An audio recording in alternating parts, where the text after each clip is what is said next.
I'm a singer-songwriter, recently a mom, and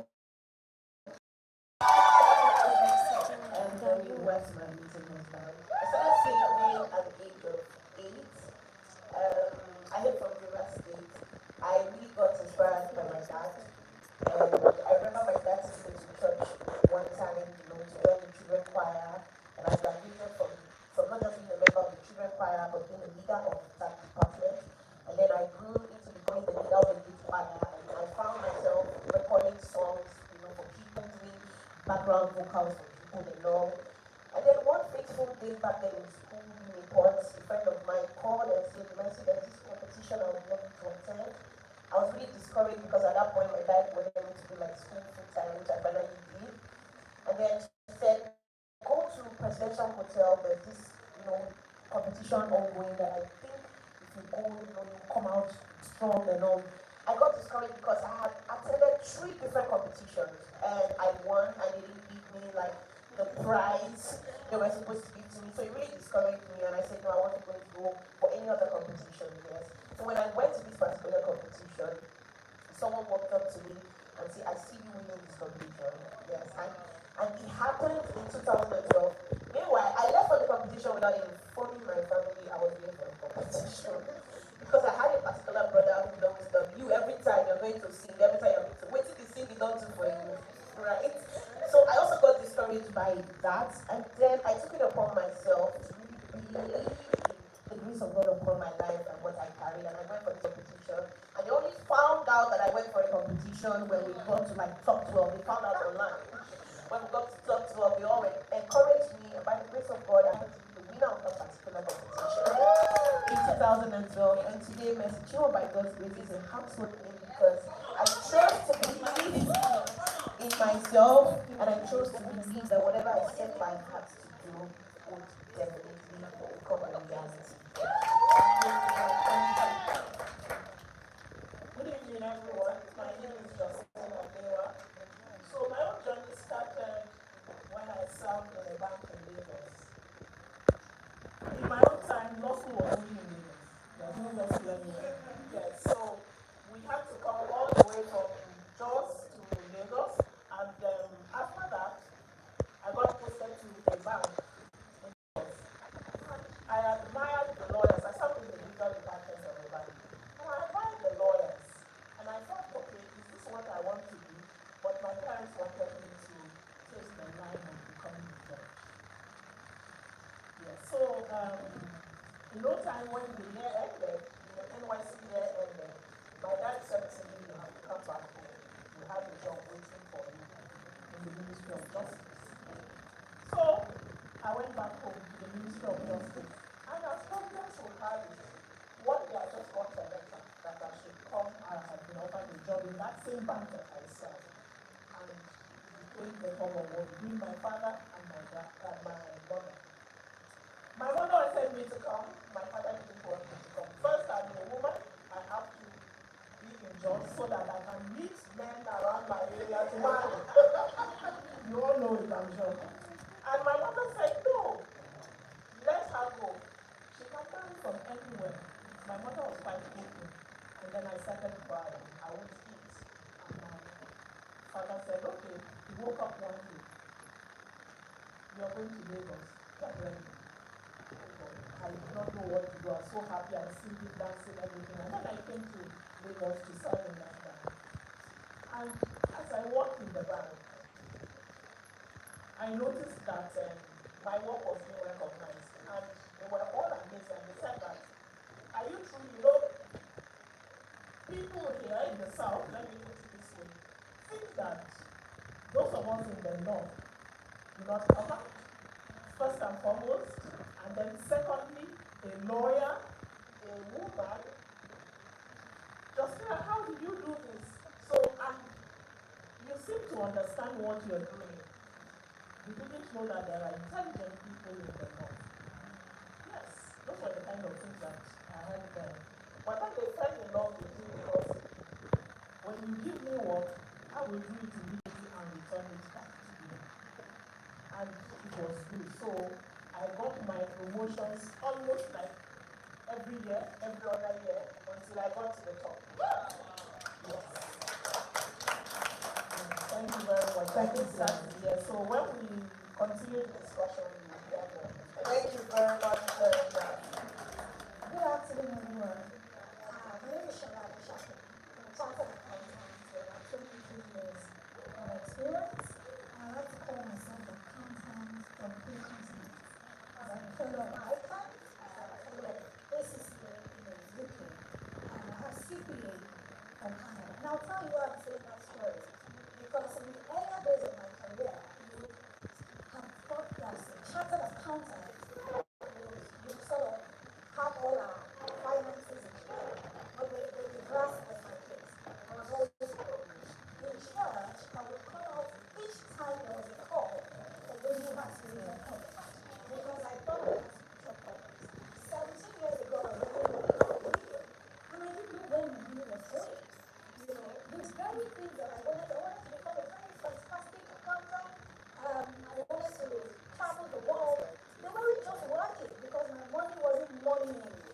You know, but along the line, I took some very decisions that I wasn't proud of. But in retrospect, I have realized that our stories, our experiences, are the very things that will launch us into destiny. I won't be here today if I wasn't bad with my finances, because I navigated some very rough paths, and I came out of it and I said, you know what? I will help people shorten the journey to financial freedom. And this is what I do passionately. And apart from that, you know, when I was younger, I would say, I can't talk, I'm shy, I'm timid, you know, I don't have enough for facing the crowd. I wasn't confident. But today, I would also say that I didn't have enough for business. So I look back at my life. The very things that I said I didn't have enough for are the things that I now do. And the ones that I thought I could do are the things I don't do again. So don't write yourself down. You know, give yourself time because cases differ. Thank you. Thank you very much for sharing. Thank you, everybody. My name is Nicola Awusoya. I'll start my journey from when I finished university. I studied at it. I told myself when I was graduating there that I'm going to use this ability to work. And went for NYC. And while I was there, I worked in an IT organization, so I was happy. I was also lecturing at the University of Sokoto, so I was getting two income, and my students loved me very much when I was studying. So from there, when I finished research, I said to my parents that I want to stay here in Sokoto, that I'm not leaving, that I'm doing what I love to do. And my mother said, no way, you have to come back to Lagos. And that the job was already working for me and everything, and that I should come and work in the bank. And they had to bring me back to Lagos by force because I really wanted to stay in Sokoto. So I joined the bank. And I still, even with my banking, when it's weekend, I had a farm. Because I really messed with this thing that I was going to use this idea to work.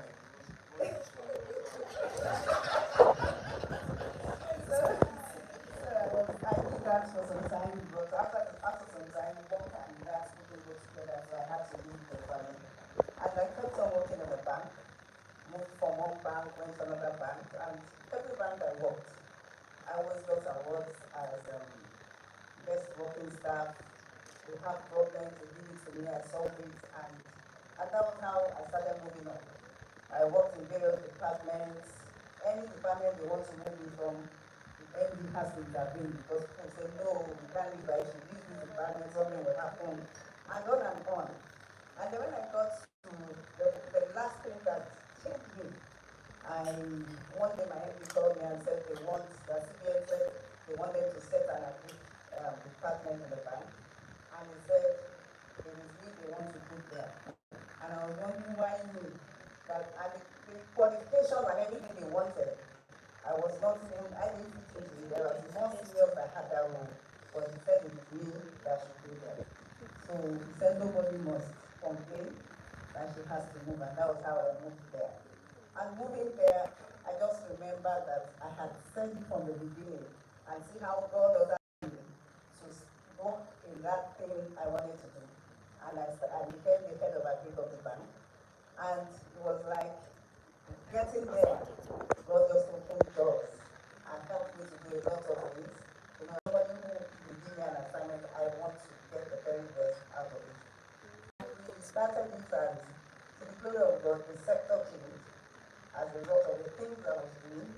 and a lot of banks got interested, and so many things. And so today in the sector, somebody, one of the people, a lot of reference points in the agri sector. And what I said I was going to do with my graduation, God brought me there at the end of the day.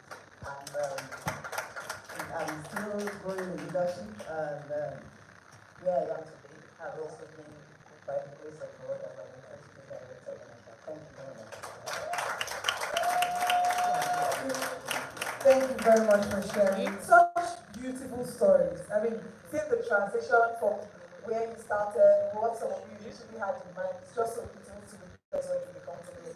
I'll go back to Tola. I'm ready to just flow from something you have mentioned earlier, talking about your business and currently running several businesses. And I want to ask you, what would you say are some of the challenges you have to face running these businesses? And then your these challenges that maybe gender specific. Yeah, I mean, the very first one was the best sector. I had that business plan for I think 7 years before I finally got an investment. And so I had several rejections, majority of which were because I was female. I had people say things like, by the way, about 70% of the venues in Lagos are owned by men. Not necessarily run by men, but owned by men. I'm the current president of the venue association, so I'm speaking from an informed position. So I heard things like, oh, it's a woman's business. I'm not investing in event center. Now for women, things like that. But you see, I found that I've never really entertained biases since I stepped into the entrepreneurial space. Those things that it gets me a bit curious when you say I cannot, or you will not because I'm female, or she cannot do it because outside of the entrepreneurial world, I'm also a member of the International. I was national president. When I was going to contest for that seat, you're supposed to engage past national presidents, just the usual gather votes and stuff. And so I engaged one of them said to me, nice lady, I see your write-up, I follow you on Instagram. Yeah, smart. Yeah, but not you. So it was something that I someone called to ask me why. I just wanted to know, not like I knew what he was going to support because he had candidate, but I just wanted to fulfill our righteousness by talking to everybody that I also talked to. And he said to me, we're not ready for female, not you, madam. Please don't let's just leave it for the guy. Don't worry, don't stress. But you know what that did to me? I made up my mind that I would do my best to excel in that position. And that what's the best, that when you get a chance there, leave the door open. And what do I mean by leaving the door open? Do it so well. Meaning that you'll be given an opportunity to those coming after you. So that there's no chance to say, now woman, what do you expect? You find something other than driving on the road, the driver will say, now woman. And I'm like, now woman, what does that even mean? Now woman, so what? You shouldn't. But guys, men do this thing as well. So how is it a situation or a thing when it's a woman? But I think we also, even sadly, sometimes when women are the ones sitting in the position of decision making, it's sometimes a bit difficult to get. I feel that women need to do a lot more to prove themselves, to prove that we can do it, to also be given a chance. I put in a plea for a government contract some time ago. This is someone that known me from my banking days. And he kept saying, well, I want to sit down, Joe. What do you? I'm thinking, but I saw guys, my colleagues, male colleagues, former colleagues, he believed more in them. This is our girl, like he was Oga to all of us. We were all contemporary, we were all pairs in the bank. So I see that you trusted the guy because the government. I saw that with that here, all of us. And then he gave me a chance, finally. The lowest of all the jobs was when he was. But I did it so well. When I was done, he kept asking, where did you learn all these things from? So I'm not the only banking you do. Sorry, forgive me. So it wasn't banking, you were doing all this while. Where did you? But guess what? All those things, I don't know how to do any of them. Wow. But I surrounded myself with people that could do every of this. So the balance, he couldn't decipher, he couldn't just interpret what people were saying. And then he called me like a contact. I was trying to count together. Is this billion or is it how many steps? And then they immediately sent an email to say, "We're sorry, we did a mistake. Look at the mail, it was a lie." Right? So I'm telling you that to make you realize that you're one person. So some of the things that you do, there's no money in Nigeria. The economy is not, and I'm like, guys, this is a season for one transfer. Last year, December, I set income goals at a high level for myself for 2024. And I tell you, I am hitting it and surpassing it for the first time. So, discard those limiting beliefs. Goals are not meant to be things you can immediately achieve. They're things that you should aspire towards. So, feel free to dream bigger. Right? Surround yourself. And as women, I believe that things are getting better. One of those days where someone will say something like, "That's really good." We are signed out of that state of what does she even have? These days we are collaborating. Like you see seven businesses, my head is like Shala. When we finish like this, mentor me straight up. You see, so some of those things we need to learn from one another. So I've said limiting beliefs, I've said being able to dream bigger, I've said collaboration. I know there'll be another question. I have a few things to say about retaining money. And I think I should just quickly mention it. Listen, if you want to retain money just like the song when we are talking earlier on, it is not about what you put in your bank account or what you invest. The best way to retain money in this climate is to make more of it. Because even if you keep money, the value of money keeps depreciating. So the way to make more money, the way to build wealth is to make more money. 360,000 could give you $1,000 5 years. Ladies, how much would give you $1,000? So when you talk about creating wealth, I tell people, see, for me, the goal has shifted. The goal post is not to make more money or to make money. I want to build wealth. And money is only a tool. When you're chasing the wrong things, you want to make money. The money I've been making, what are you doing with it? Do you understand? There's a lot to say. Thank you very much. I'll sort of I feel that more people have questions in the audience I would like to ask. You did speak about, you highlighted mentorship slightly, and I'll come to our mentor. You already know that our mentor. We already runs cohorts of mentorship every other, I think every 3 months or thereabouts. Yes. So, talk to us about the importance of mentorship and how women can leverage female mentorship. The women, I hear this a number of times, and I know personally my experience of women is that I want to say that I am worried I'm further along in my career because of the women who have carried me and continue to carry me. But there are women who that is not their experience. They will tell you that, oh, women are difficult to work with. You tell them you want mentorship, they are gatekeepers, they don't want you to come forward. So how important is mentorship? How do we leverage it? And how can we break, those, I don't know if they are stereotypes really, about women gatekeepers. So quickly, I would like us to appreciate our keynote speaker, Mrs. Sarah. I feel like, as a woman, like if Mrs. Sarah is not your mentor or role model, you're not supposed to have this life, right? So for someone like Sarah, she's been my role model since I was in secondary school.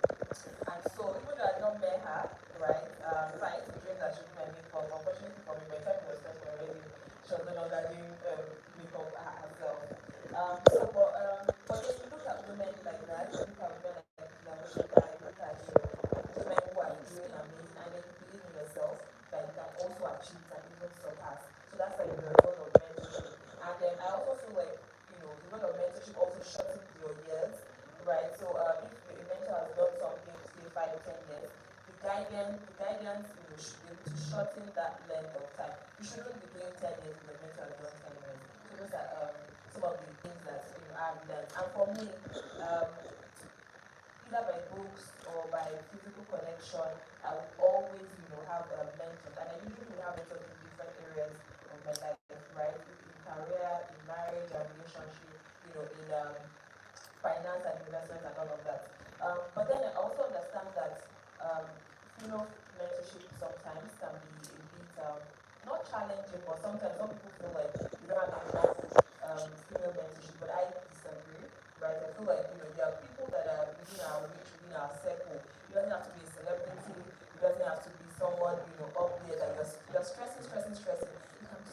your church, someone that notices that this person, why, like, even there's so many movers and shakers that you don't make noise.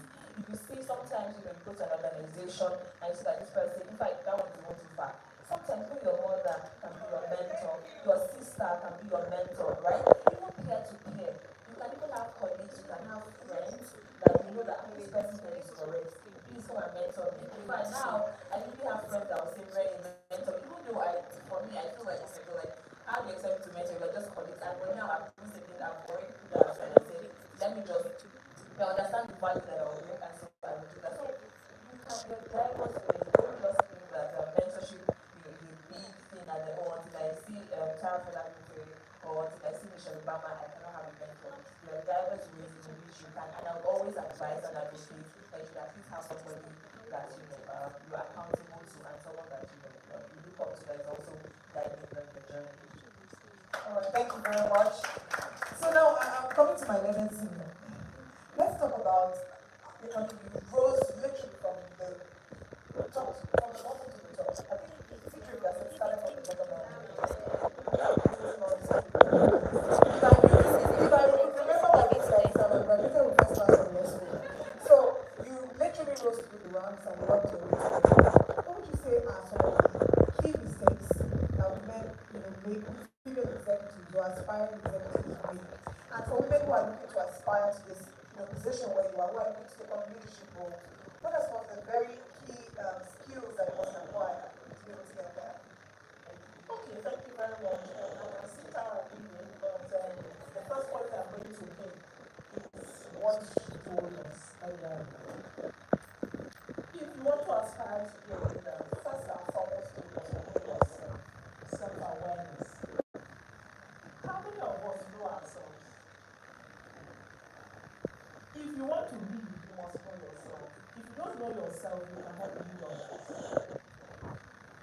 And what do I mean by this? What I mean by it is that there are emotions. We have all sorts of emotions.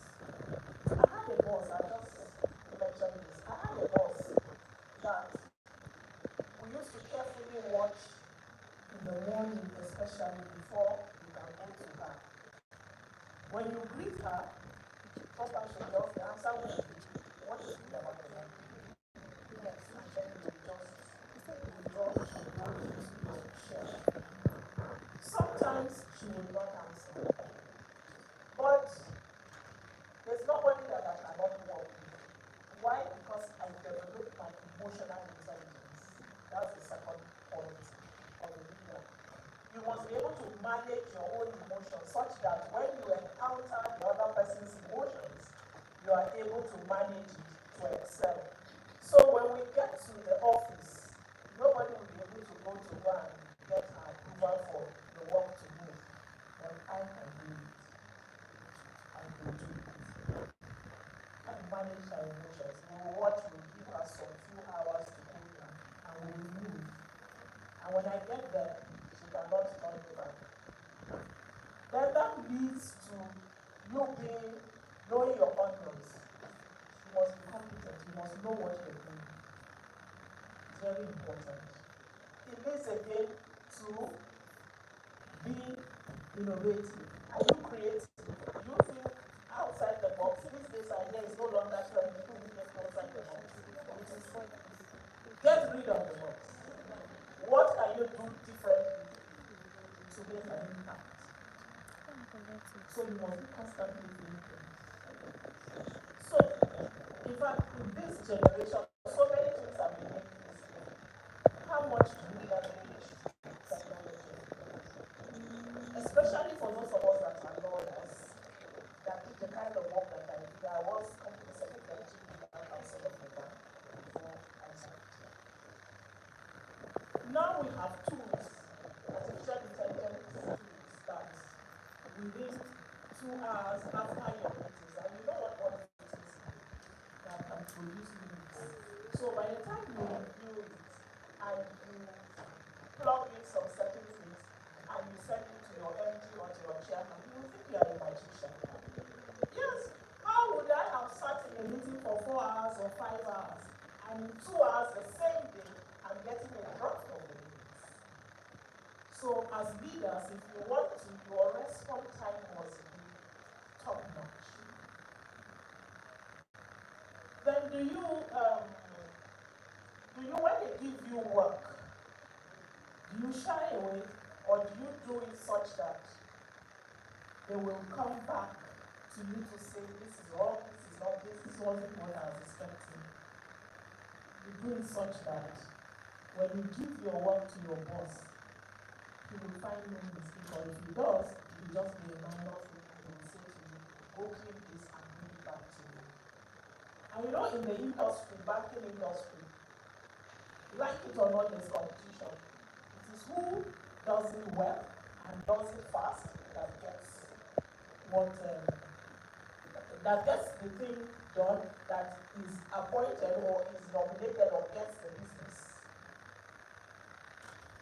Your interpersonal relationships. How do you manage your interpersonal relationships? You must have a good interpersonal relationship because you're going to have colleagues that you'll be working with. If you don't have good interpersonal relationship as a leader, how will you work? The work will not go on. And yes. So you need to have a vision as a leader. If you don't have clarity of vision, forget it, you can't lead. You must see clearly what you want and where you're going, because you're going to be leading people. So you want to lead them. Can a blind man lead a blind man? Absolutely not. Yes. And there are really key points that you highlighted there. Okay. And then communication. Very, very important too. You must communicate effectively and supportively. I shouldn't write or say something that will leave you in doubt. You should be able to tell clearly, especially to the next person, that this is what my boss said and this is what my boss wants me to do. And not that, oh, what do you think she said? And then do the wrong thing. That means you're taking us backwards. I have so many more, but look as if yes, you're out of time and you're trying to cut me short, but these are some of the major qualities that if you want to lead, you have to have. Thank you so much for sharing that. So I'll come to you and then I'll come to Mercy. And I want to ask sector-specific questions, but we're running out of time, so let's make this as quick as possible.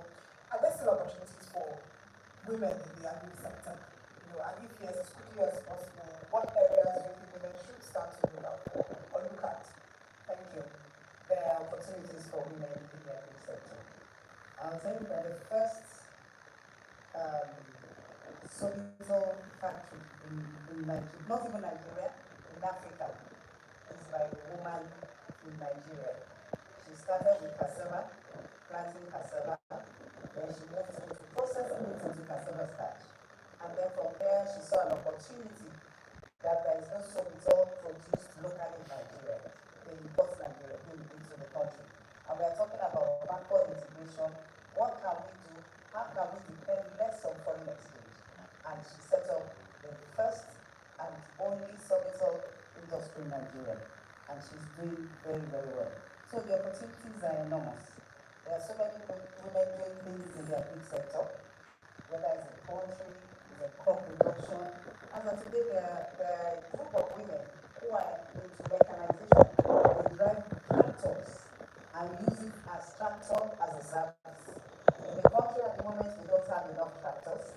And these women, farmers, put their funds together, look for people who provide that service.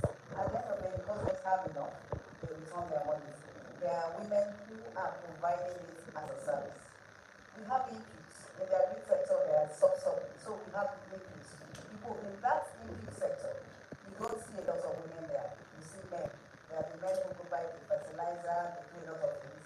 There are opportunities for women there. They can provide inputs for farmers and they buy. And there's a lot of money in that business. Thank you. And it's important because you said we should make more money. So there is money in the agri sector. Thank you very much for sharing that. Mercy, yours is of course going to be about the entertainment and the arts. And you wear different hats now, beyond being a wife, mom. We see the Mercy as a superstar, but the world doesn't get to see the challenges that you have to deal with as a woman, in the entertainment industry. So talk to us about that sector, that space, some of the challenges you have to deal with, and how you deal with some of them. Okay, so I walked into a room one day. I was supposed to be a part of a particular competition. I think that happened to be like the second competition, and then I saw like different men and two ladies. So myself inclusive made us three. So this particular lady walked up to me and said, "Ma, please can I talk to you?" I said, "Yes." "What's your name?" She introduced herself, and then she said she doesn't think she can continue. I said, "Why?" She said, "Because she thinks everybody here already knows who the winner will be." Why? Because we had more of the male, personality in that room. She got intimidated because we were just few women. And then she decided to leave that competition. I got encouraged by that. Imagine if I had said no.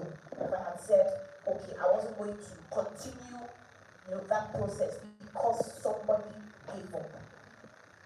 You need to be able to get to the point where you believe so much in yourself that at least every challenge, whatever your eyes see or whatever you hear or whatever you see, you see or hear people talk about, you should be able to believe in your God-given dream and potential and still choose to stay determined in doing what God has called you to do.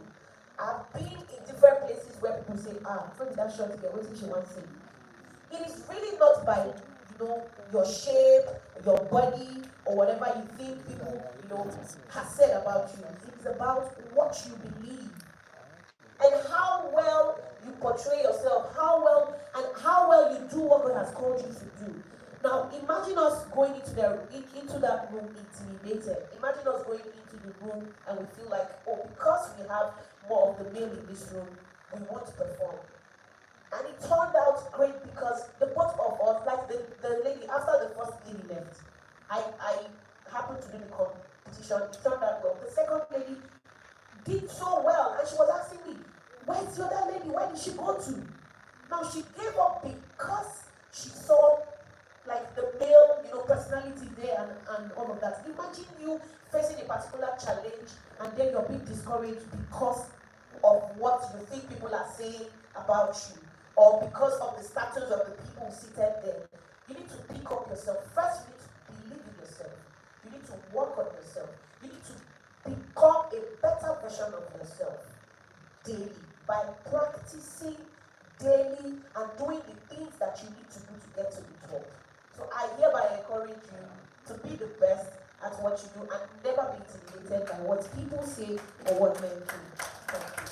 Thank you very much, Mercy, for sharing that with us. And it's important. They're saying representation. Everyone is talking representation. That's what it means. Being able to see someone that looks like you, that's doing what you desire to do. And that gives you some measure and encouragement to feel like, okay, this person can do it, then I can do it. So it's very important. What you're doing is not just for yourself, it's for those behind you.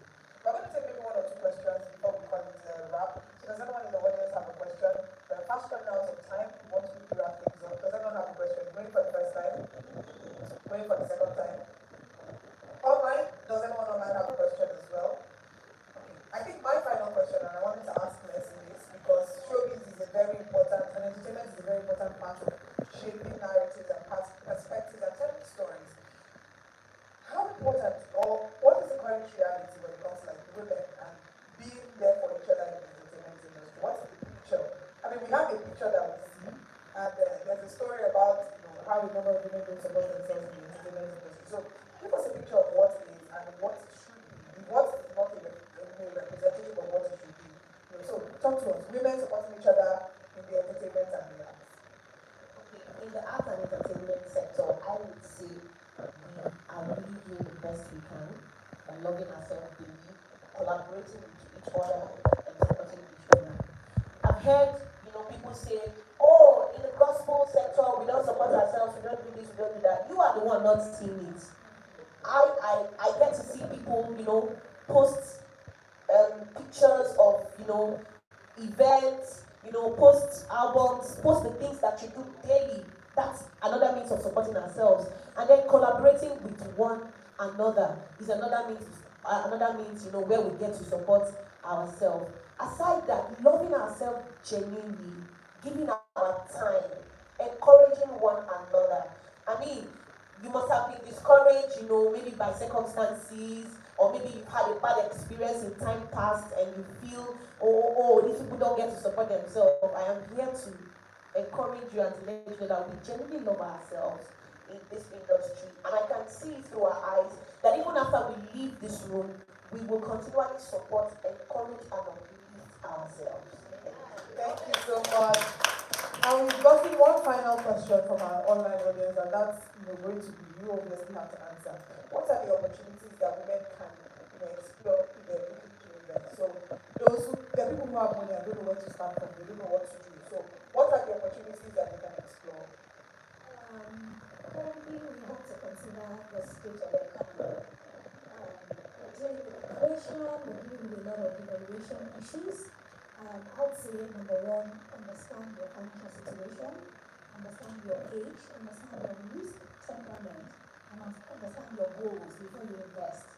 A lot of times we want to do. But there are basic things that we need to bear in mind. You're earning 200,000 per month. Somebody who's earning 1 million per month is telling you to come and do cryptocurrency. I'm not saying don't do those things, but I'm saying that before you invest, and this is one of the things I'm pushing these days, the literacy is important. This is not an era where you just do things because everybody do it and you lose money. You cannot even afford to be losing money now. Like what you have already is not jelly, right? But back to the question, what are the opportunities? I think because of the macroeconomic policies and a lot of things, cash equivalents, which I believe crypto trusts would offer, fixed income. I mean, these days, the interest rate is rising. Like I said, listen, the risks are a lot.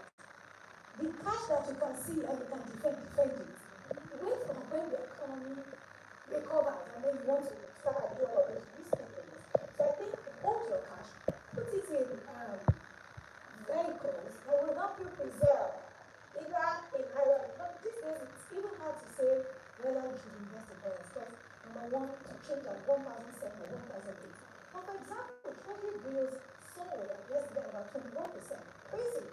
So the money that you have in Naira, except you have dollar bills, invest it in Naira.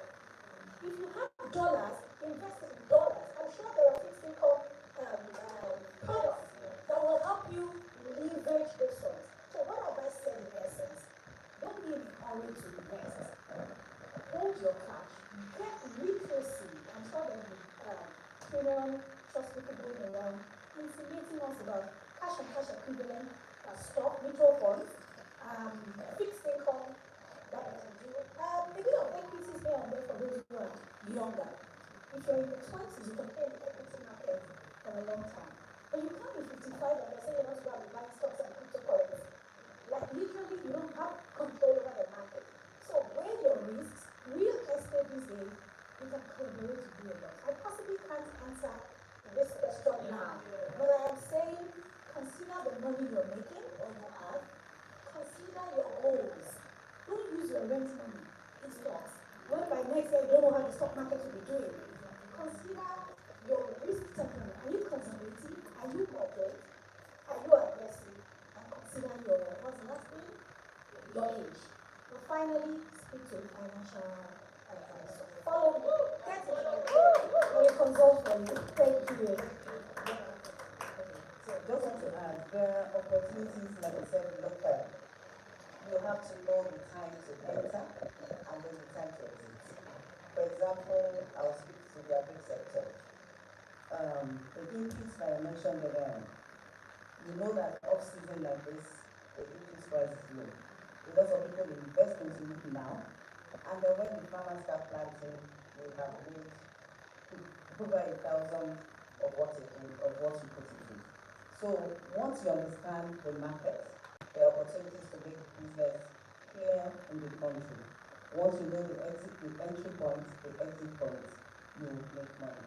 Even the commodities, a lot of people put money in and it comes out. So there are so many businesses where people can put money into Nigeria and they will make money. Thank you. Thank you so much. Thank you for giving us hope and making us realize that it's not all doom and gloom. There's still hope here in Nigeria. So can we please put our hands together for our wonderful panelists?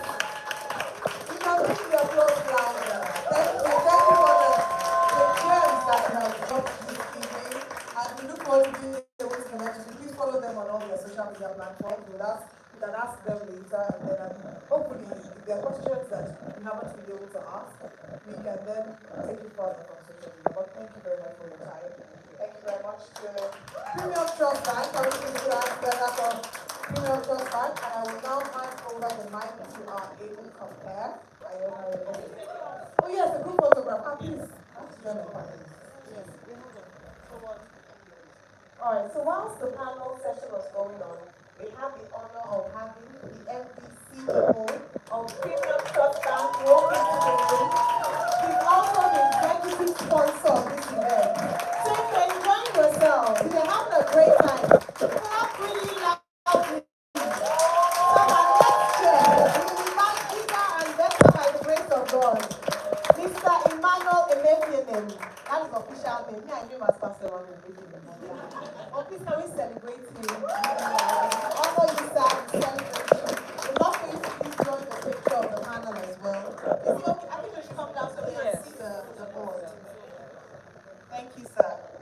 Please let's honor him as he comes forward. Let's honor him. If you're a Premium Trust Nation member, make some noise. And you people are talking like that.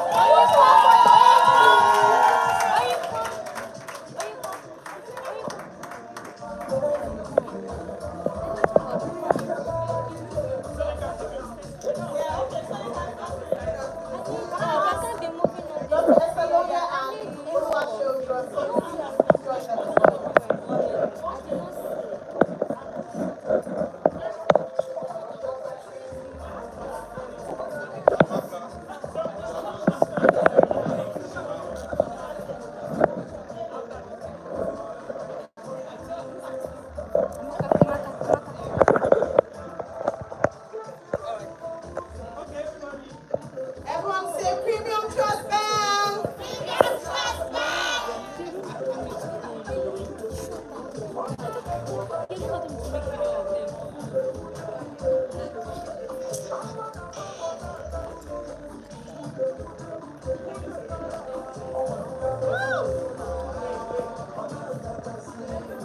Were you enriched by the panel session? Were you inspired by the panelists? Were you inspired by the panelists? Please can you give them a round of applause? And can we celebrate the phenomenal moderator, Eileen and Marty?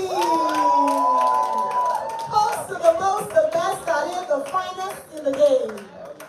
All right, we have just one more session to go. And this one, I promise you, it's worth the wait. It's worth the wait. We have two extraordinary women in the room who will be sharing their story, and also one is a nation builder, and she's passionate. And I love what TFG, that's what keynote speaker said, that if you want to go into politics, you want to change the nation, you want to do things, you need capacity, you need resources. She's a woman who is passionate about that, and even beyond that, she's also the founder of the 7,000 movement. And then the second person who will be speaking after her is the woman who faced a very tragic situation. However, they say women, there are many parts to us. Some of us have been hit. Forget the lipstick you can see, the makeup and the packaging. If we can open the life of some women in this hall, if we know what happens at night to some women in this hall, until you wonder why we are not able to even think about inclusion when even in our own selves we are not okay. But this woman, instead of allowing that circumstance to defeat her, she's turned her pain into purpose. You want to hear that story. So we termed this particular segment Spotlight, but shining the spotlight on two phenomenal, outstanding women who are doing incredible work. Are you ready to listen to them? I promise you, you will be inspired. If you're not inspired, come and meet me. I have money in my Premium Trust Bank. I shall give it to you. So you will have my bond. All right. So we're going to go very quickly to that. Don't forget, we said we have food. There's refreshments. Something for you, not just refreshments, proper food on your way out. You still have some drinks. DJ Ofure is here. We really want to celebrate. So we just settle very quickly. I'll invite first of all the founder of the 7,000 movement, and a woman who has been a nation builder for a number of years and has carried the burden of Nigeria for so many years. Please can we make welcome Dr. Esther.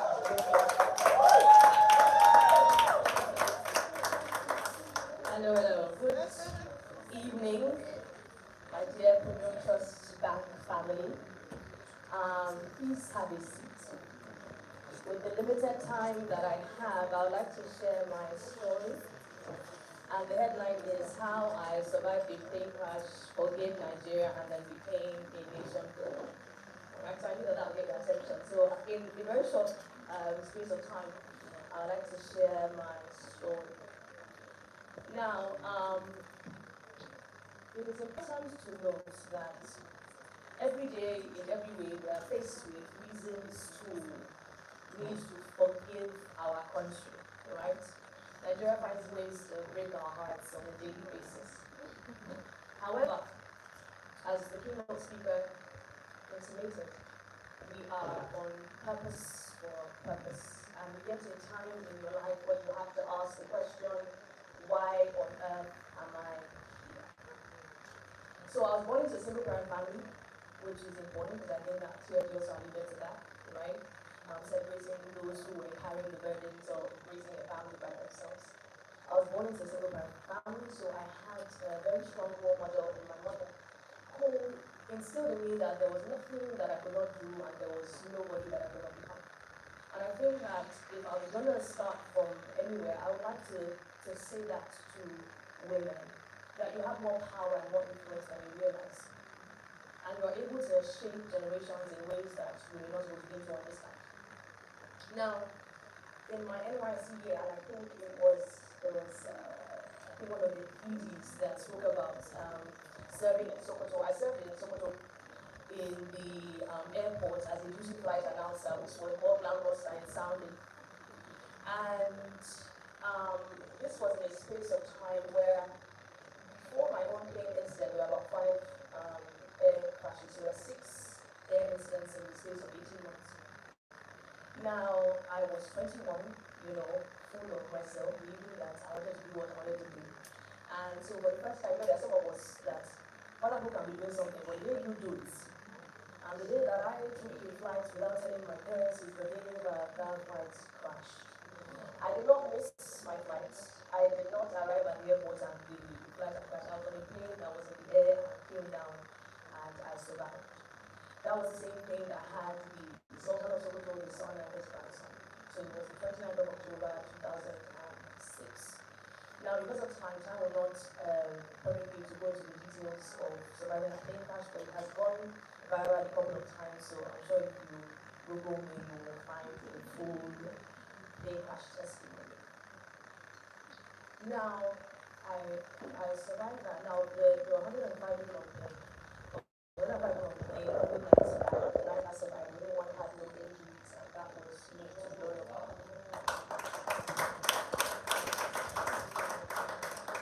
However, I went to Nigerians are blessed people.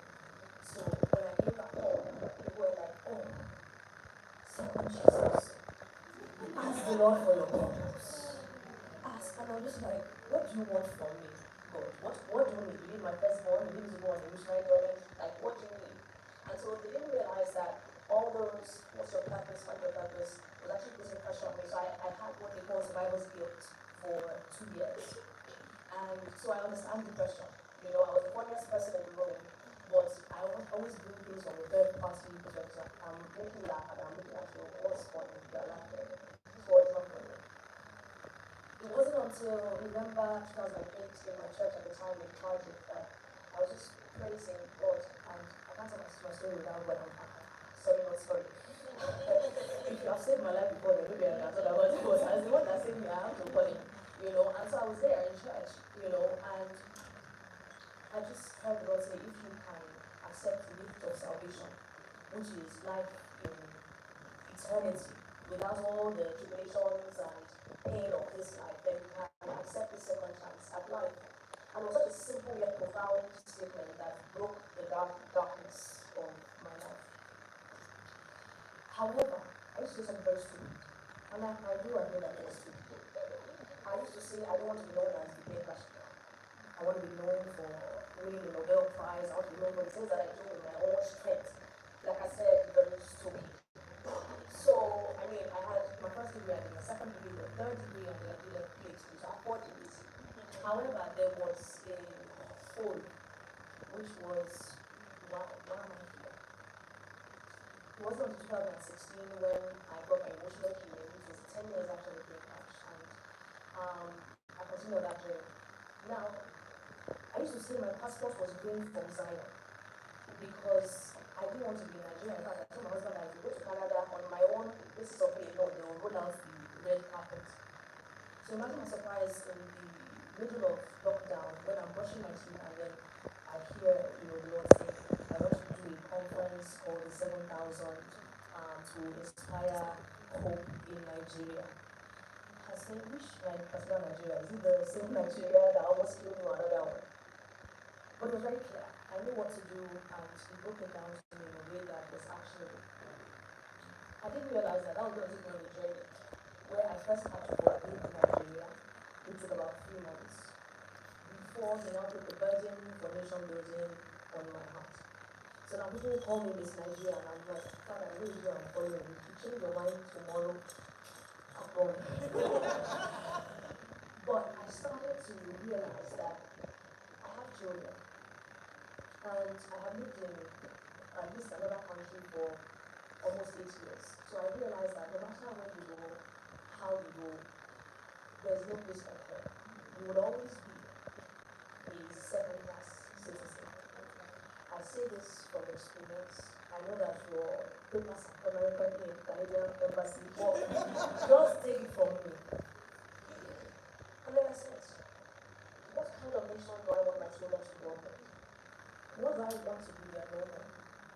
How do I want them to experience life? What is the pride that I want them to go through life with? I now realize that you have to move from individual blessing to collective responsibility. Where you stop saying, as long as me and mine are okay, but you realize that actually it is in your best interest for the nation to work. And if it works, then your generations will reap the benefit of you partnering to build this nation called Nigeria.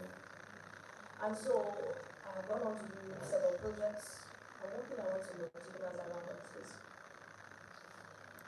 as a woman, sometimes you wait for people to give you permission. But when you have a mission, you don't need permission. So I need you to get used to building your own tables. And so for me, during the conferences, I didn't need anybody to invite me to their nation building conference. I did my own. And when people know that you are somebody on assignment, the doors will open to you and provision will also be made. And so in the first conference that we had people, of course, we had gubernatorial aspirants, we had people that are working in the presidency, we had the highest of the highest in government because they realized that this person was speaking a language that we had to get behind. If there's something on your heart, if there is something that you believe, if you believe in God, that the Lord is laying on your heart to do, stop waiting. Just do it. Harness your restlessness. Harness your network. Harness your giftings. Harness your aching, your pain. Harness it into purpose. Harness even the things that have your prayer points. Harness them into purpose. Because the world is waiting for that which you have. God bless you.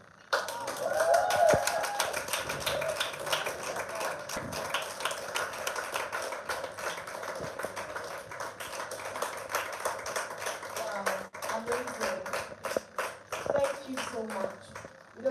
Maybe at the end of the 2 speakers, there might be 1 or 2 people who might want to share. Because the whole idea of Spotlight is to really facilitate real conversations. Remember I mentioned that these are real life stories. To be fair, all the stories refer to their real life stories. And the idea for you is so that we go through different cycles, the importance of wealth creation as women, and then moving on to hearing the stories of women who have excelled in the different fields of expertise, and then hearing stories from a human angle perspective, and seeing how pain can truly turn to purpose. Some of you go to work every day. Some of you are, macro registered and accomplished a lot. but it's still that, there's something burning in your heart. So I'm hoping that today, this will give an answer to those things on your heart. So I hope that you are being enriched by today's session. Thank you. All right, the next person I'll like to invite is the founder of the Purple Heart Foundation. TMD talked about her earlier, about a woman who is helping other women. And I'll let her tell you what she does and what the Purple Heart Foundation is about and how she got here. But please let's make welcome Oluwaseun Johnson.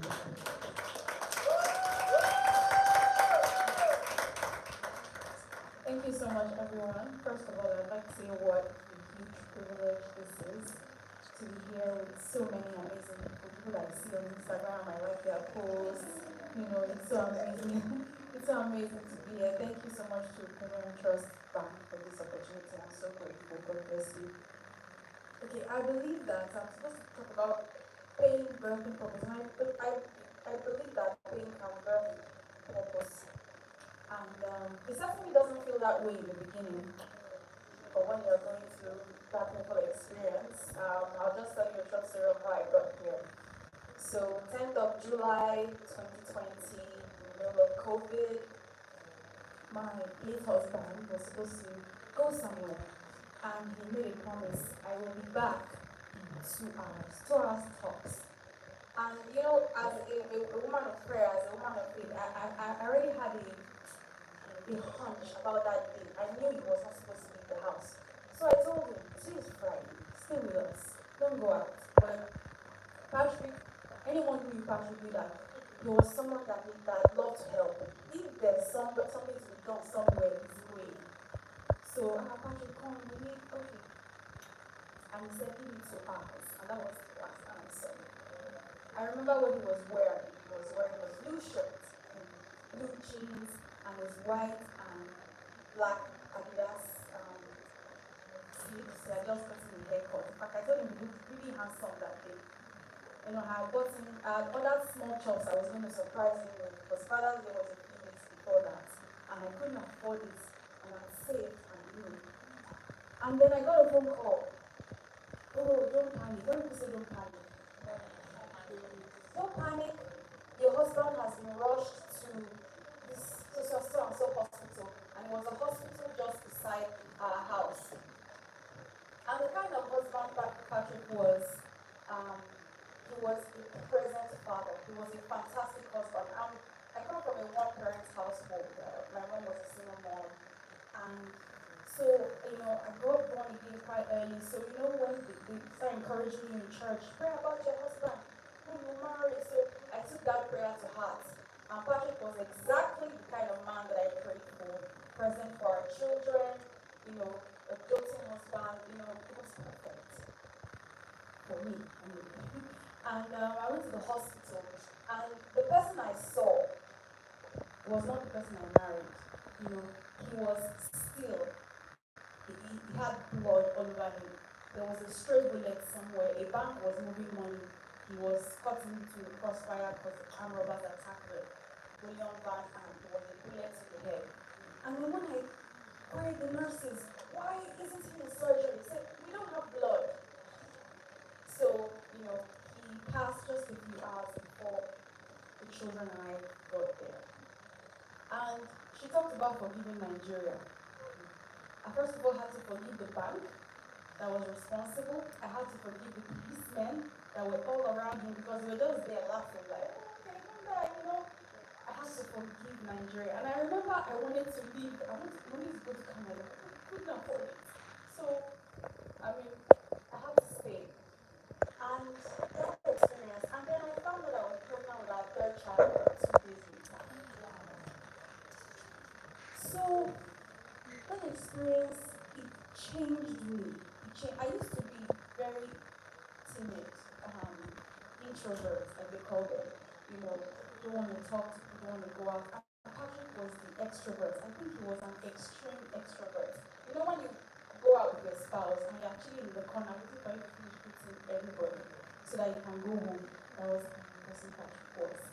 And it really, really changed me. And I remember that even my relationship with God was like,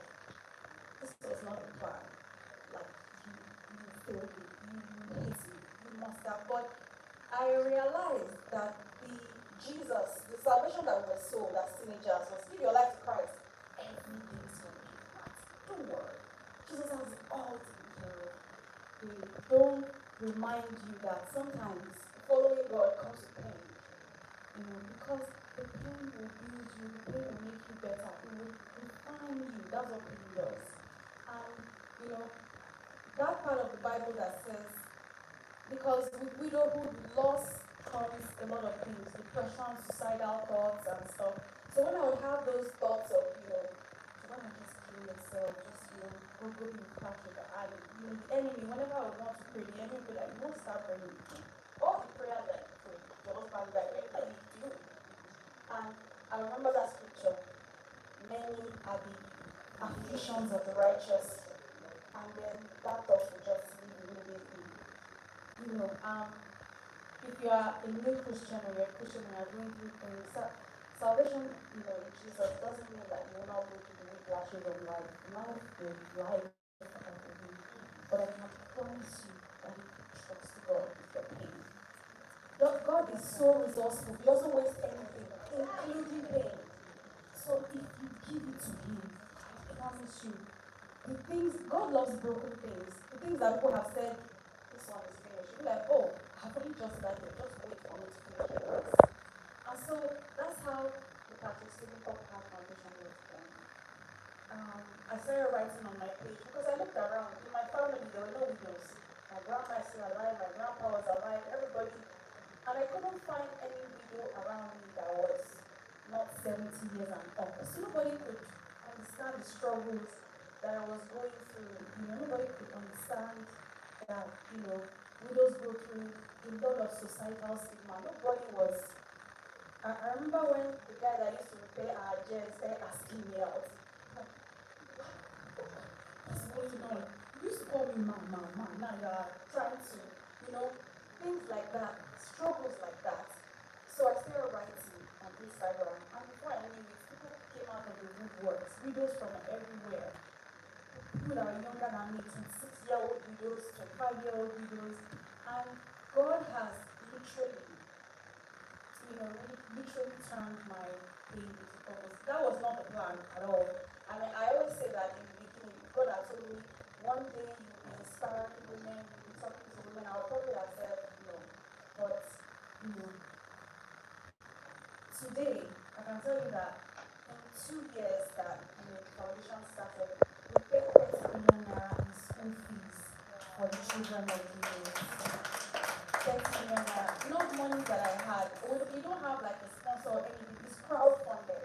Other NGOs come to me all the time and they say, how do you raise money? I'm like, I'm not the one that raises the money. I just put the word out there, and people just respond. And thousands of widows from everywhere, I organize therapy sessions for widows and their children every 3 months. Because that's another thing that we don't have in Nigeria. We don't acknowledge mental health. A lot of these women are depressed, they want to kill themselves. Society just looks at widows and say, oh, because your husband has died, your own has ended, just go and sit at the back. That's how we treat widows, women who have lost relevance because they are no longer married. So that is not God's definition of widowhood. If you go and read Isaiah 54, I call it God's love letter to widows. It's just about God.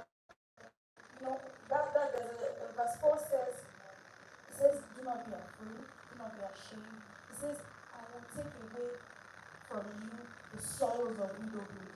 I'm like, how can you take away the sorrow? The sorrow is what people say widowhood is all about. When people see me, they say you don't look like a widow. I'm like, what does a widow look like? I'm supposed to be wearing black and There's a program in my foundation called Adopt a Widow program, where you choose, because we have a list of over 100 widows on my website, and then you go in and you pick someone and you decide you want to support the person. And sometimes it requires me sending pictures of the widows or their bios to people, and people say, can you send me someone who really looks like she needs the money? I'm like, what do you need? Because before I put the pictures of the widows on my website, I say, don't frown, smile. What you are wearing doesn't have to be expensive, but let's be neat. Stay somewhere where there's light. Take a nice picture. And if you send me a picture like this, I'll not put it on the website. So sometimes people are expecting me to send people who look destitute because person is a widow. And I always tell people that people are so quick to say widows are Jesus' wives. If Jesus had a wife, just sit down to think. How do you think she would be? She will be glorious, she will be beautiful. But you call somebody a Jesus' wife and you want her to look terrible. You want her to look like the type, So, I mean, I don't have a lot, I don't know. But I always tell people that widowhood is not a stop sign. It's not a stop sign. It's not an excuse not to live anymore. Yes, your husband has died. But the fact that you're alive says something. You are still here. You can still go to school, travel abroad, The societal stigma, especially for widows under 40, is strong. People tell me all the time, don't get married though. Make sure you wait till you're trained at universities. I'm like, why? I don't understand why you're saying that. When my child are grown and I'm like in my 50s, is that, I'm not saying that you can't get married in your 50s, but I don't think I would be interested in marriage at that point. People put so many, people even put limitation on your happiness. Like there was a day I uploaded a video of myself dancing, and somebody sent me a message and said, you need to take down this video so that people don't think that you are happy that you're a widow. I said, I'm not happy that I'm a widow, but I'm happy in spite of the fact that I am a widow. So I'm going to dance. Besides, God's my husband now, so I don't know why I shouldn't. People give you a credit card limit that, okay, you can be happy, but not so happy. People are uncomfortable because you are going through stuff and you are still deciding to shine despite it. So if perhaps you're here and you have a widow in your family, because I say that there are so many widows that are going through financial hardship, poverty, and I always say that if every family takes care of the widows in their family, I will not have the issues that I'm having in my foundation. I mean, I still have to, pay money for foodstuffs, school fees, today, and there are so many families, once you become a widow, they just turn their back on you. I experienced that too. Especially, I'm sorry, because 99.9% of the time, they just turn their back on you, turn their back on their children. I'm beginning to believe it is a spirit, because I don't know why. Look in your family, there's a widow, someone has something every month. She doesn't have to deserve it. Even the Bible encourages us to take care of widows and orphans. And God that sees in secret will reward you openly. Thank you so much.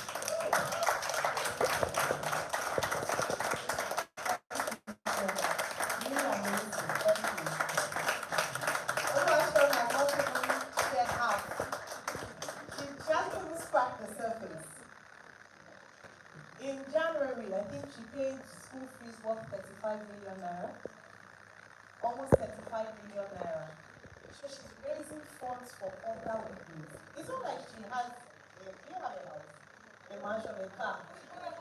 So she's not spending the money on herself. And people can trust her because they've seen the evidence of the money that they give.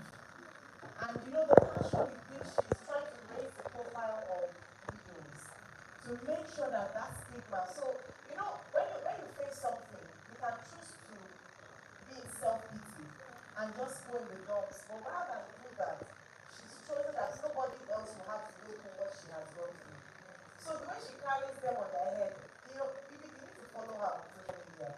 And when she's talking about some figures, I'm like, it even takes a lot for you to see that amount of money pass through your account and it's not coming to you directly. And I know her. I know she has not bought a car since she's in the foundation. But she's raising money. And she wants to takes them to resorts and lets them feel good about themselves, pays for therapy for them, pays for clothes. She does date a widow per month. And she'll take even me, I want to date her at this point. Because she'll take them to very nice restaurants, take them shopping to the spa, just so that they can feel good about themselves again. These stories that I shared today are meant to serve as an inspiration to you. So that you think, what am I doing with my life? I've had it okay, but I haven't even, who is is going to bed tonight grateful for the fact that you're a woman? We keep talking about inclusion. Part of inclusion, even for us as women, is going to give other women, including women like widows, a voice in society. So that we don't turn our faces against. It's not just in the workplace. So you say, I'm a champion of inclusion, champion. But the people in your house, even our domestic staff, the women there, if you don't give them a voice, don't come for the inclusion conference. Do you understand? It's true. Because we keep talking about inclusion. It's about the most vulnerable. So we as women already feel discriminated against. How much more those who are even down the bottom in terms of the ladder or the chain. So this is a charge to everyone to ensure that you're standing up for a woman. Go home and think, who is the person I've decided following this conference that I'm going to, as a woman, champion my cause. I'm just going to open up anyone who has questions or a comment. Maybe two people. We're wrapping up now. We'll look here. We will definitely be looking forward to the FECO's charge and speech this evening. We look forward to that. He himself is a mouthpiece, a champion for both men and women. I can't even say for women alone. In many regards. So we're really looking forward to that. But does anyone want to say something or ask a question before we go? A question? Or is heavy stuff? They are ruminating. Anybody? For Dr. Esther Loge and for Oluwaseun Stephen. Okay.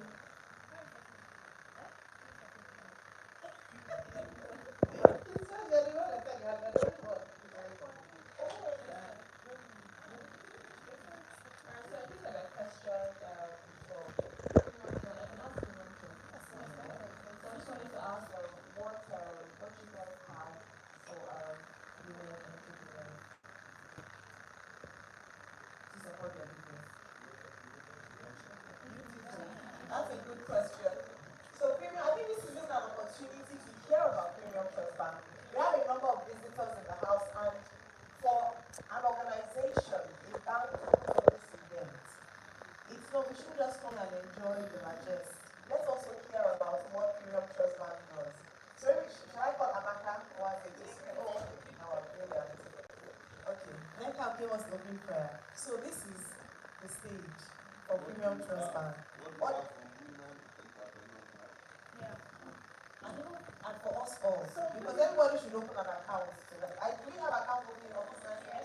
Excellent. So before you go, pick a form. Thank you. Good evening, everyone.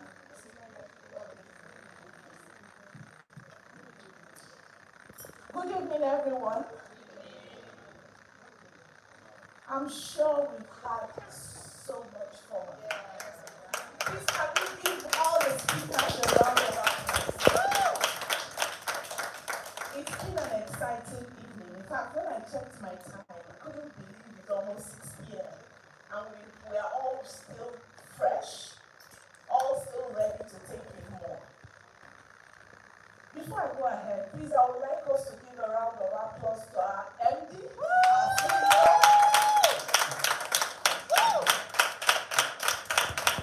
For making this possible. Can we all rise and give him a round of applause? This speaks volumes. Apart from that is behind the brand. This speaks about inclusivity. And this speaks about what PremiumTrust Bank is all about. Growth. In PremiumTrust Bank, we have a bouquet of products. For women, we have a product we call She Premium. Can we all repeat that? She Premium is a product targeted at women entrepreneurs and women professionals. We think women are special, and so we created that special product for the women. She Premium offers a platform where women come together and form a community to support each other. It's a platform where mentorship is done. It's a platform where small businesses are grown. It's a platform where capacity is built for women. Can we please give PremiumTrust Bank a round of applause? For this account, there is no minimum balance. Just open the account and we grow your business with you. For this account, there is no account maintenance fee. Can we, please, I need that applause. Yes, we have service charge, but it's very minimal. But the most important thing is you can have access or loans for your business and for your business to grow. So before we leave this room, I would like every woman to ensure they open that account and get the benefit. We have special card for you. We have discounts. We have some freebies. And we handhold you to ensure that you have the best financial advice for your business and for you as a person. We have account for your children. We have account for your teenagers. We call it the youth savers account. We have account for, we have investment accounts where you can grow your money. The speaker talked about money being very important. And as a financial institution, we know this is so important, and so we have a lot of investment opportunities that we are offering to you. So please, I won't take so much of our time. I want us to have a relationship with PremiumTrust Bank, and then we take it from there. Thank you very much.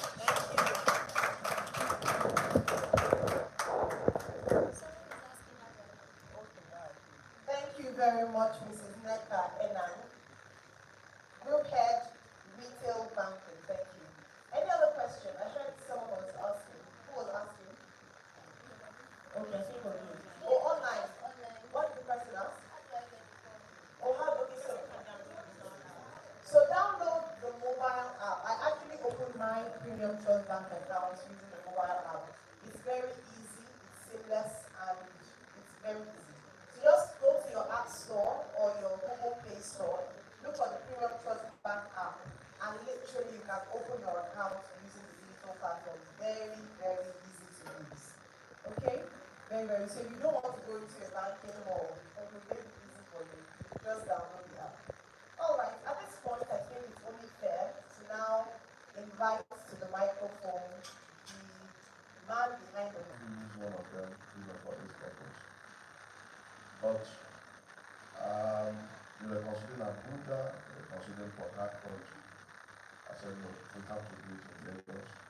And we found this place. I'm sure Amanda and her team got this done within 72 hours.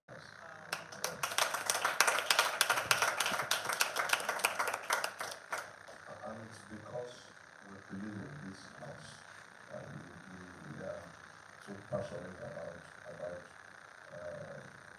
inclusivity when it comes to women. I understand that in the office, because I came straight from Abuja, the men are already complaining. But when you talk about inclusion or inclusivity, I don't think it relates to PremiumTrust Bank as such, and I'll tell you why. Today, I have two executive directors in the bank, two. One of them is a woman, and she's there.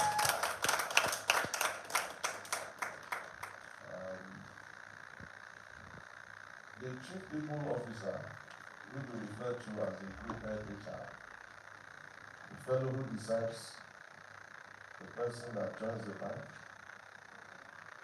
she decides how much everyone earns.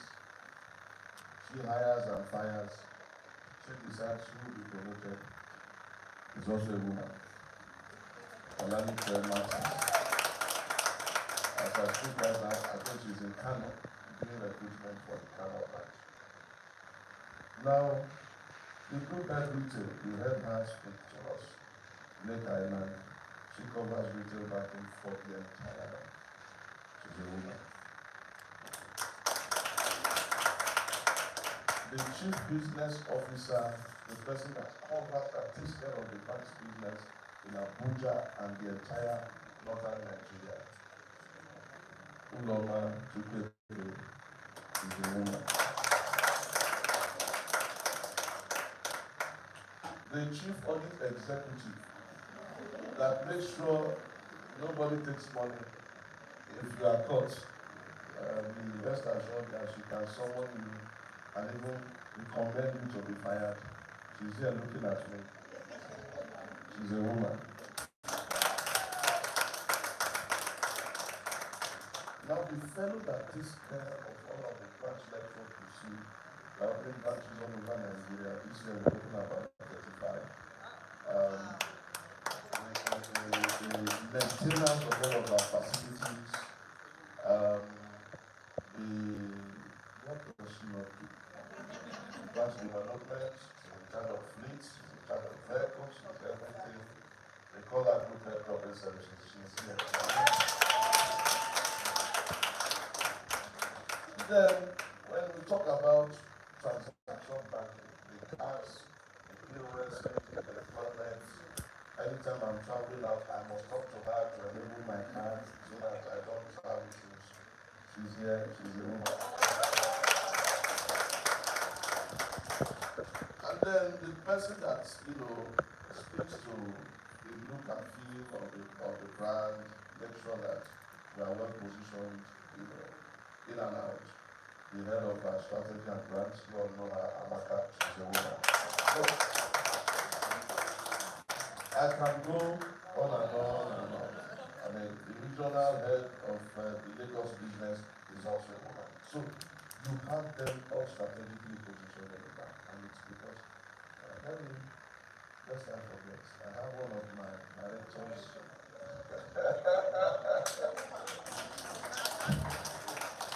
So, it is because we understand the PremiumTrust. When you put women in strategic positions, you rise up to the occasion and they deliver. It's only an organization that probably lack understanding that would take women for granted and they do so at their own time. Because it has worked for us in PremiumTrust, and it's something we will continue to push. If you look at the gender balance in PremiumTrust Bank, I think it's about 50-50, almost 50-50. Yes. Which I will get it. So, the only child I will give to you here, which is why I didn't want to read my note. I forgot to mention that the group head, the person in charge of customer experience,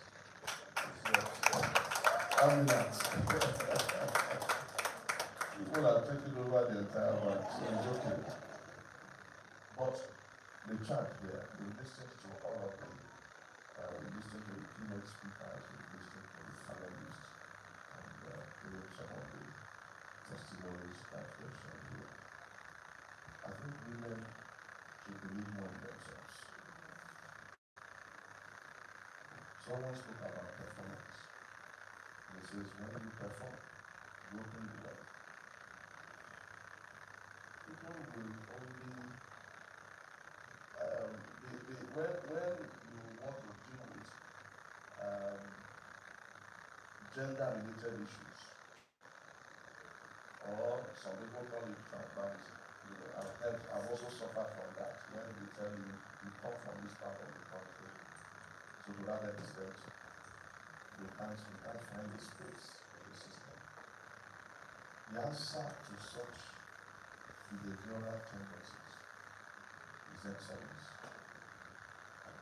You prove them wrong, People may not like your face, but they cannot deny your results.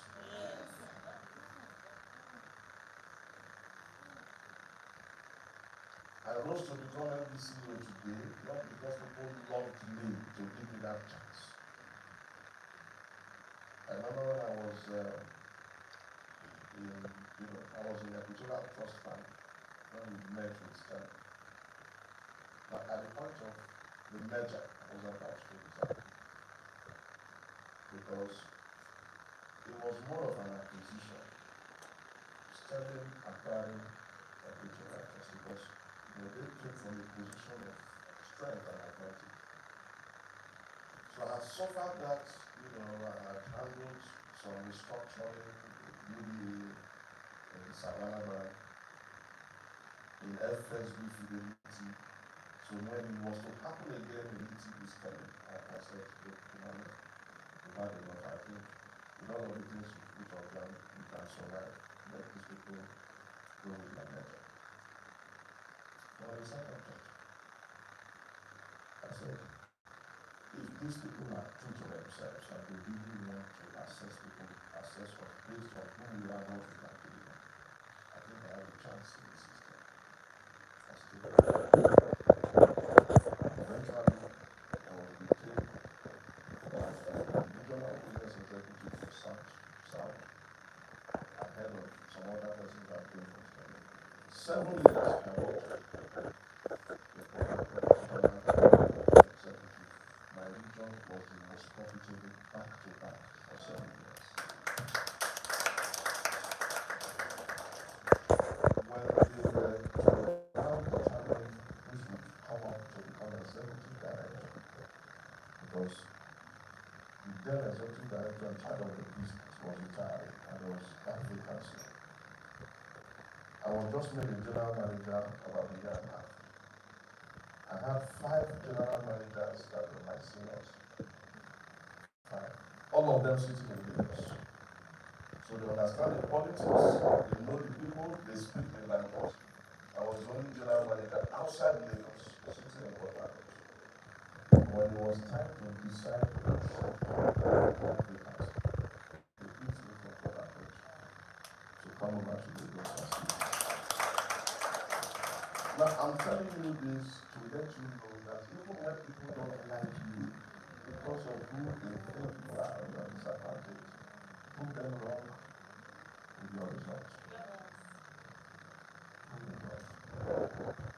It's only a fool that will choose an incompetent relation. Somebody who comes from your village but is incompetent ahead of a competent alien or someone that comes from, I don't want to go biblical now, but that was exactly how Joseph found his way to the throne. They couldn't find someone more knowledgeable than Joseph at that point to deliver on that assignment. So it's so much work, but it's worth it. And when you find your space, please dominate it. So don't, as you want to talk about inclusivity, you also need to help yourselves. That's the challenge. For us in PremiumTrust, we will keep opening that door. We are not, once you do the job, you have the chance. And we keep empowering women to prove themselves, and they have done it so well. In fairness to them, they have done it so well. We are happy most of the progress you've seen us make within the past 2 years.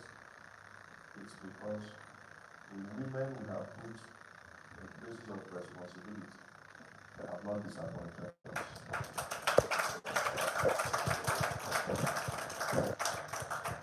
So on this note, I know it's been a long day.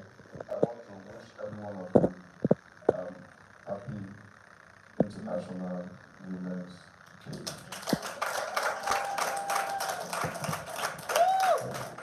Thank you very much.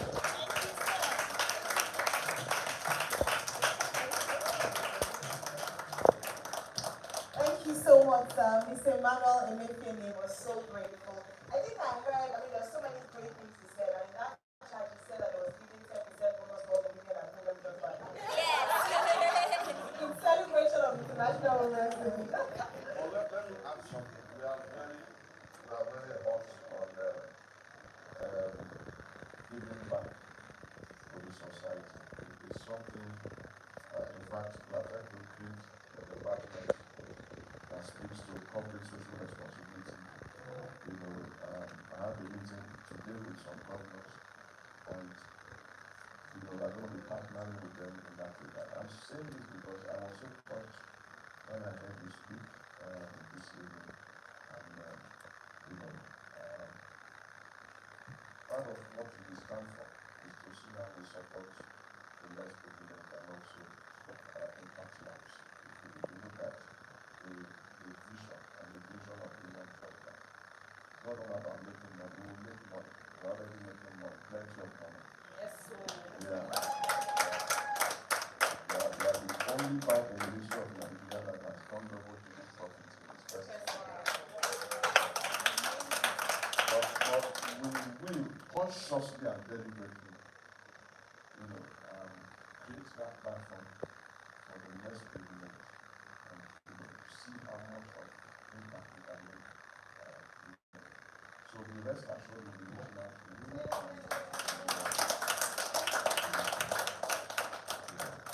Especially when it also has to do with women. I just thought I should mention that. Thank you so very much, sir. We're so excited. We're saying that when you want to see an organization that takes women seriously, when they have events like that, then the head of the organization will ensure that it's there. I think we can obviously see that you had a long week and a long day, but it still makes a point to be here physically. We celebrate that. We honor that, and we thank you very much, sir. Thank you, sir. So, cut the cake now, and we'll have Mr. Mayfield lead the cutting of the cake. And if I can please invite the DDs to kindly come forward.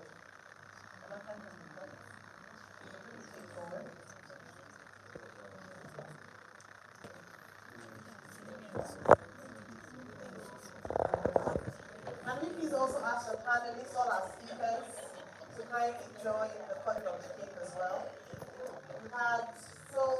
We're so blessed to have had a wonderful Mercy Chinwo blessed. We are blessed to have Mercy Chinwo blessed. Hey! And then, of course, Oluwase Ondro, Stephen, Dr. Esther Loge with 4 degrees. Miss Adetola Akinola with 7 businesses. An amazing lineup of I don't know where you got them. including a garage. So when we're saying about businesses that are male dominated, and then she's fighting with the men. No, where's the car? Where's the axle? Where's the brake? Amazing. Please join for the pictures. And our wonderful moderator, Olive Emodi. Yes, please. So we're going to cut to inclusion because we see that demonstrated so strongly at PremiumTrust Bank, and we're really proud of that. So give me an I, an N, a C, an S, a U, an S, an I, an O, an N. What does that spell? Premium Trust Bank, inspire inclusion. Premium Trust Bank, inspire inclusion. Fantastic. Thank you all very much.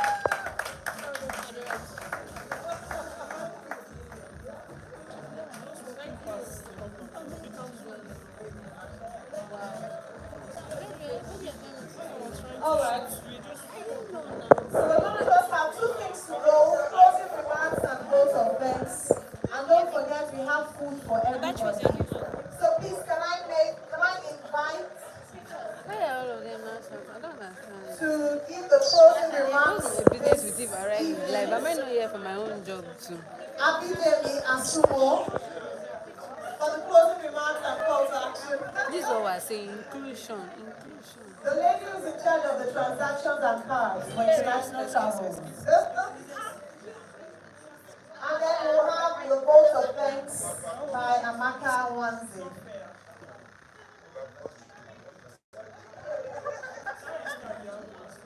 have to ensure that everyone gets a bite of this beautiful cake, our IWD cake. So don't leave without getting a piece of the cake. All right? Please don't leave anybody out. Everyone should be a part of the pictures.